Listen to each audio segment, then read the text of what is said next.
আজকে রান্না করব খয়রা ইলিশ মাছ দিয়ে সর্ষে বাটা।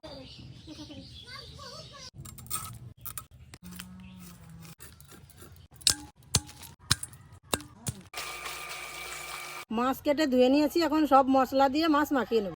আদা জিরে বাটা, শুকনো লঙ্কা বাটা, সর্ষে বাটা, কাঁচা লঙ্কা চেরা। এবার সর্ষের তেল দিয়ে ভালো করে মাখিয়ে নেব।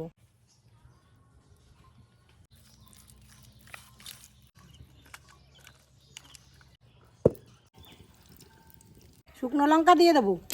এবার মাছগুলো দিয়ে দেবো।